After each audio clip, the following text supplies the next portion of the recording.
之前有很多伙伴留言让我做一个无糖无油的蛋糕，因为有的老人或者是小孩不能吃含糖的东西，那今天就做一个无油无糖，口感有点像乳酪蛋糕的酸奶蛋糕。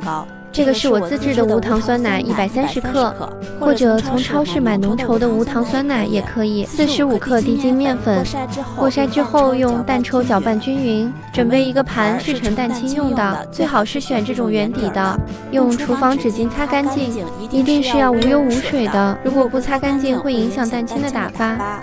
再来准备鸡蛋、蛋清、蛋黄分离，蛋清里边也不可以混进蛋黄哦。把分离好的蛋黄放入面糊里边。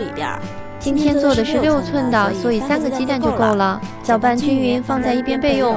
蛋清里挤几滴柠檬汁或者是白醋去腥，还可以起到稳定蛋白的作用。电动打蛋器先开高速，打到起大泡泡。我用的是35克代糖，如果家里有老人不能吃糖，可以选择用代糖代替白砂糖。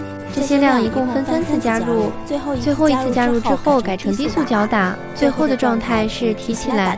打蛋器有一个直立的小三角，记得一定不要搅打过头了。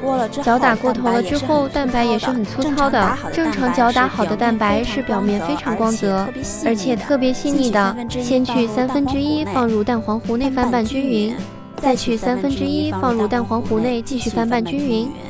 最后把蛋黄糊倒入剩余的蛋白中拌匀，因为模具底下是火点的，今天需要水浴法来烤，所以需要包上锡纸，把面糊倒入刚才的6寸模具里边，拿一个竹签把面糊划几下，消除里面大气泡，最后再拿起来震2下。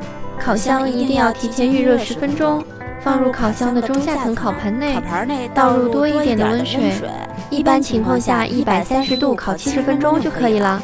但是我家烤箱温度只要超过110，它就会开裂，我就110度烤了80分钟，最后改成150度烤5分钟上色。所以温度一定要根据自己家烤箱情况做调整。为了让它表面更好看，我给它用3根筷子倒扣在中间，记得要把上面的锡纸给拿掉。如果不想倒扣也可以，这样侧着放也是可以的，最好是冷藏几个小时之后再吃。